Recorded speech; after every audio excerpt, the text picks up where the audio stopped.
Bonjour tout le monde. Alors aujourd'hui, je vous propose une vidéo qui est assez différente de ce que j'ai l'habitude de faire.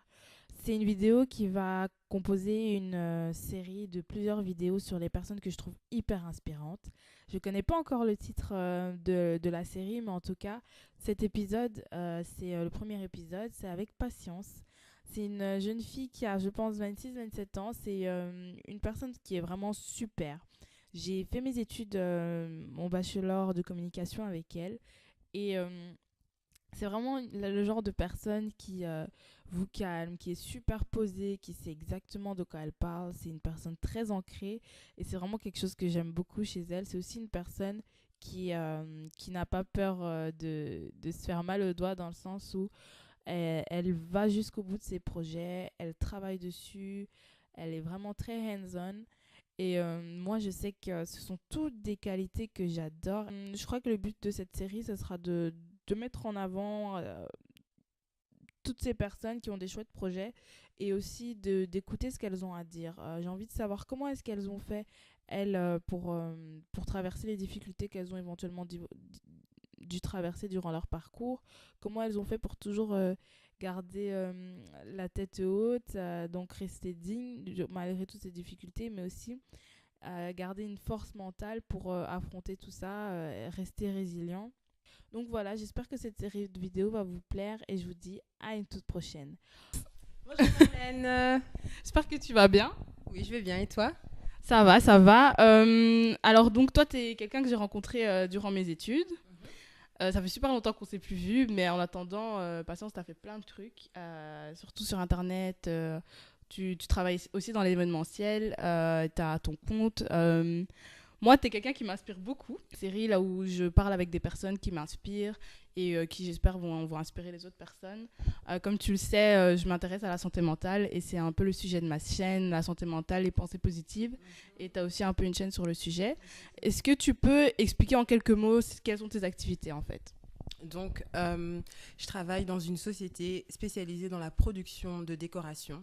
Donc, on ne gère pas les événements, mais on est intimement lié à l'organisation d'événements. Donc, on coordonne la production avec plusieurs corps de métier. Sur le côté, vu que je me suis rendu compte que j'aime ce que je fais, c'est d'ailleurs l'une des raisons pour lesquelles je suis encore dans cette société. J'apprécie vraiment beaucoup, en tout cas, ce que je fais au sein de la société, et je me suis vraiment rendu compte que j'avais ces capacités à pouvoir organiser, gérer, coordonner, que j'avais en tout cas cette fibre-là, et donc voilà, j'ai voulu vraiment travailler pour moi-même, travailler pour et donner mes services, donc du coup pour des personnes désireuses comme les mariés, voilà. J'ai ce plaisir en tout cas d'accompagner les mariés dans l'organisation de mariage, que ce soit pour des anniversaires, que ce soit pour d'autres types d'événements. En tout cas, j'aime beaucoup ça. Je me rends finalement au fur et à mesure, je me rends compte que c'est quelque chose qui me passionne. Autant donc la coordination d'événements, mais également aussi la décoration. Et ce qui m'intéressait aussi avec ton profil, c'est que je me rappelle que, en fait, la première fois que je t'ai rencontré, c'était en première. Je sais que tu venais de bisser une année Oui. et tu étais vraiment dégoûtée parce que c'était pour quelques points, etc. Mais je me souviens aussi que à la fin, quand on a terminé, tu as terminé, je pense, la première de la promo, ou en tout cas une des premières. Et voilà, j'ai envie que tu me dises un peu, justement, durant ta troisième, qu'est-ce qui s'est passé, comment est-ce que tu as géré le truc pour en arriver là, quoi, parce que j'imagine que ça n'a pas été simple d'avoir des si bons résultats.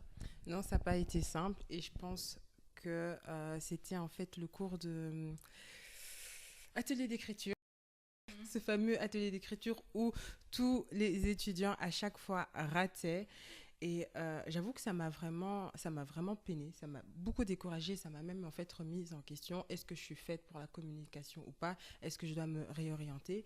Et heureusement en fait que j'ai pas entendu en fait tout ce que les personnes disaient. Heureusement que j'ai pas écouté finalement ces professeurs qui peut-être disaient que n'estimaient pas que j'avais ma place, que je me suis accrochée, que j'ai recommencé cette année et que j'ai trouvé en fait d'autres façons pour étudier, pour apprendre, pour assimiler la matière. Et finalement, ça m'a vraiment aidé pour passer en deuxième et pour passer en troisième. Je me suis accrochée et finalement, c'était nécessaire que je recommence cette année pour pouvoir assimiler des choses que j'avais peut-être pas finalement bien compris.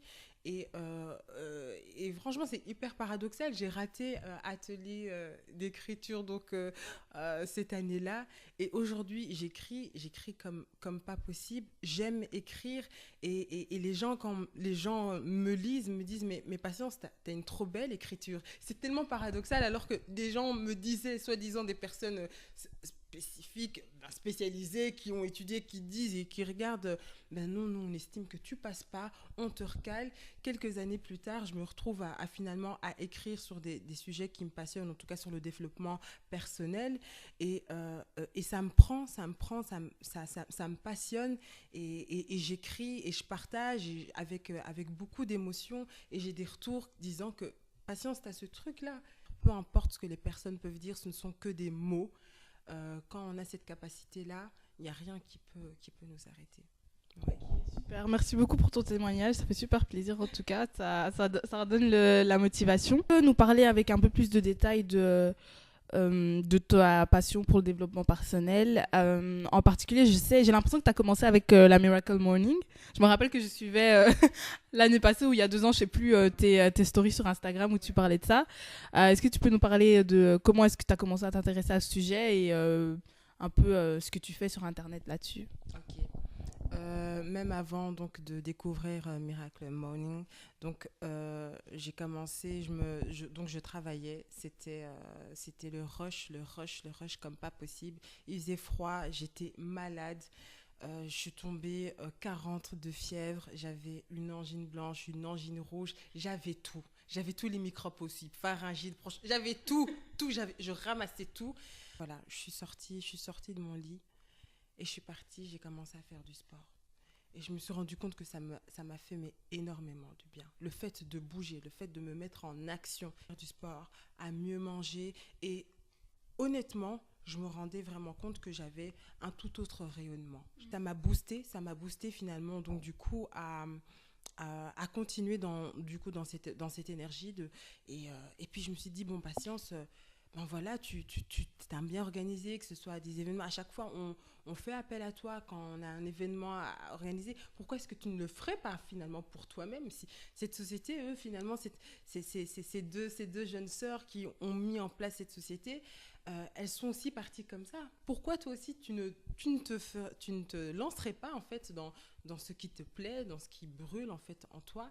Et c'est ainsi que je me suis lancée. J'ai commencé donc du coup à lire des livres sur le leadership, sur comment entreprendre, comment se lancer. Et puis voilà, j'ai lu un livre et puis voilà, c'était le coup de foudre. Je voulais plus m'arrêter. J'avais soif de ça, soif de lire encore et d'apprendre et surtout de partager en fait. De partager en fait tout ce que tu reçois. C'est là que tu te rends compte que tu ne fais pas que pour toi-même, mais que tu le fais aussi en fait pour les autres. Pour venir en fait, comment je suis tombée dans le Miracle Morning, donc je faisais beaucoup de sport mais à la salle. Et ça prenait énormément de place et j'avais pas assez de temps pour travailler sur mes propres projets. Où je me dis, bon, mes services, comment je vais les présenter, comment je vais les organiser, ainsi de suite. Ça me prenait énormément de temps et je me suis dit, bon, est-ce que je pourrais pas faire du sport le matin? Et j'ai vu, bon, sans doute qu'il y a des sportifs, il y a certainement des gens qui le font. Est-ce que c'est bien? Est-ce que c'est pas bien? Est-ce que c'est conseillé? J'ai commencé à faire mes recherches et c'est comme ça que je suis tombée sur ce livre, sur ce fameux livre qui, voilà, donne toute une routine en fait, matinale. En dehors de faire du sport le matin, tu as toute une routine en fait où tu as du temps pour toi-même. Tu as du temps pour travailler sur tes projets, tu as du temps pour travailler sur ta santé mentale, sur ton bien-être en fait. Tu as le temps pour mieux manger, pour mieux te retrouver et pour en tout cas mieux commencer la journée, mieux appréhender la journée et faire de ces journées des journées à chaque fois réussies, des journées où tu te sens au fur et à mesure mieux au fil du temps. Oui, vraiment. Okay, super. Moi, il y a un autre truc que je voulais te demander, c'est que je sais que parfois ici à Bruxelles ou je pense que c'est un peu partout, mais les gens sont gênés, par exemple, d'avoir des activités sur Internet, de se mettre en avant. On a peur du qu'en dira-t-on, qu'est-ce que les autres vont dire et tout ça. Comment est-ce que toi, tu as fait pour sortir de cette mentalité? Comment Comment est-ce que j'ai fait? Oh là là, je pense que j'ai pris du courage, hein. Franchement, j'avais vraiment honte. Je me suis dit, qui, en quoi, moi je suis quoi? C'est quoi pour commencer à me permettre de parler sur des sujets quand même assez pointus? Il y a des gens qui, ça fait 10 ans qui sont là-dedans.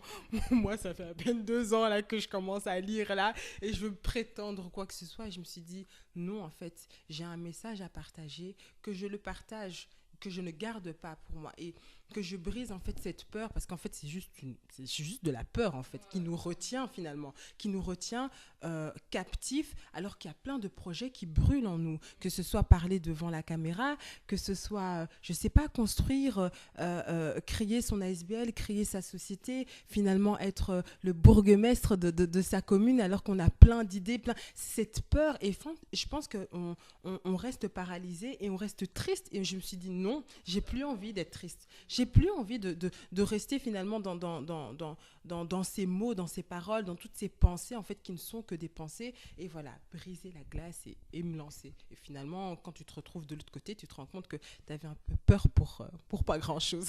Et que ça a été en fait bénéfique à plusieurs personnes. Je me rends finalement compte que heureusement en tout cas, c'est enrichissant pour moi de faire encore ces vidéos et de voir l'apport que ça en fait au sein des autres personnes. Je sais pas si tu as lu le livre de Simon Sinek, ou je sais pas si tu as entendu parler. Il travaille aussi dans les histoires de développement personnel, du marketing. Et son livre, le titre, c'est Start with the Why, donc commencer par le pourquoi. Je sais pas si tu as déjà entendu parler de ça ou pas du tout. Ok, mais je te conseille de le lire, ou en tout cas de t'intéresser à ce sujet. Et en fait, il est parti d'un constat, c'est que la plupart des gens, ils aimaient parler de ce qu'ils faisaient. Donc, ils parlent du quoi. Qu'est-ce que je fais? Ils vont te dire, ah, moi, je suis médecin, j'écris des livres. Pareil pour les entreprises, par exemple, je sais pas moi, Ikea va dire, je fais des meubles, etc. Donc, tu parles simplement de ce que tu fais, sans parler du pourquoi est-ce que tu le fais. Et lui, il a remarqué que les plus grosses sociétés et les plus grands entrepreneurs, les gens qui réussissaient le plus, c'est les gens qui avaient vraiment compris pourquoi est-ce qu'ils faisaient ce qu'ils faisaient. Et du coup, moi personnellement, ça fait quand même pas mal de temps que je suis sur Internet, que j'écris, parce que j'ai vraiment beaucoup de choses que j'ai envie de partager. Mais je m'étais jamais posé la question vraiment jusqu'au bout du pourquoi je fais ce que je fais. Et maintenant, j'ai pu avoir une réponse, parce que moi, je m'intéresse vraiment à la question de la santé mentale, surtout chez les personnes afrodescendantes, parce que j'ai vu que c'était vraiment un problème. Je connais des personnes dans ma famille qui sont touchées, et donc c'est pour ça que je fais ce que je fais aujourd'hui. Toi, pourquoi est-ce que tu fais ce que tu fais? Est-ce que tu as une réponse dans ta tête déjà? Pourquoi est-ce que je fais? Parce que je pense aussi que j'avais en fait ce besoin de me sentir utile. Déjà depuis toute petite, c'est quelque chose qui, enfin en tout cas le service et être au service des autres personnes, c'est vraiment quelque chose qui m'a toujours tenu à cœur. Et rester simplement en fait dans un bureau, parce que voilà, tu fais des études, tu cherches un travail, tu trouves un boulot, 9-18, ça commençait à m'oppresser. À m'oppresser de plus en plus, où j'avais vraiment besoin en fait de pouvoir m'ouvrir aux autres, m'ouvrir et apporter en fait quelque chose, changer finalement la vie d'autres personnes par mon activité. Et j'avais vraiment ce besoin-là. Étant jeune, je faisais beaucoup de théâtre, je faisais plein d'activités avec des camps. Et je me suis finalement retrouvée dans cette routine du travail où tu es là et il n'y a que ça. Et tu ne vis que pour ça. Et moi, personnellement, j'avais en tout cas ce besoin de donner espoir, parce que je me suis rendu compte que je m'étais énormément minimisée, que je ne connaissais pas l'estime de moi-même et les capacités que j'avais moi-même, et que finalement, on m'avait énormément minimisée. Et quand j'ai découvert cette force en moi, que j'avais les capacités de pouvoir accomplir et de réaliser tous les projets que j'avais envie de réaliser, à partir du moment où tu trouves en tout cas le secteur dans lequel tu es amené à travailler, pour moi c'était en tout cas ce souhait de transmettre, en tout cas de transmettre cette motivation aux autres, encourager finalement les autres personnes à se lancer et à créer la vie, à réaliser la vie qu'ils ont envie de réaliser. Ouais, vraiment. Moi, ma dernière question, c'est la question du self-care. Donc, je ne sais pas si tu as entendu parler de ce concept. Donc, c'est vraiment prendre soin de soi. Tu as une routine. Il y a des choses que tu fais pour te sentir bien dans ta tête et dans ta peau. Le sport. Je pense que ça, c'est vraiment des premières des choses. Et dès que je n'en fais pas, je le sens. Je recommence à des rhumes, j'ai mal à la tête. Dès que je m'arrête de faire ça chute, je ne suis pas bien. Le sport, c'est hyper important. C'est hyper important pour la santé mentale. Ça dégage toutes les toxines qu'on a, tout ce qu'on accumule au fur et à mesure de la journée. On entend une nouvelle, le stress de la société, ceci, les problèmes à gérer. Tu dégages. En tout cas, ça, c'est vraiment l'une des choses où je dirais qui est important. Peu importe le sport, trouver ce qui vous convient, ce qui convient finalement. C'est pas spécialement en fait aller à la salle de fitness. Peut-être que c'est des cours collectifs, c'est des sports collectifs, peut-être qui conviennent. En tout cas, moi, je pense que c'est vraiment l'une des choses et qui m'a énormément aidée. Et la méditation. Ça, c'est vraiment l'une des choses aussi. Ça, c'est vraiment deux choses où je pense qui m'aident énormément, la méditation. Ce moment de silence où tu te retrouves en fait avec toi-même. Tu éteins ton téléphone, tu es éloigné de tous les bruits et tu laisses finalement en fait, tu te retrouves avec ton créateur, avec celui qui t'a créé pour te renouveler et te ressourcer. C'est hyper important. C'est hyper important, ouais. Je pense que j'ai fini. Je te remercie en tout cas. Je trouve que tu es hyper inspirante, comme d'hab.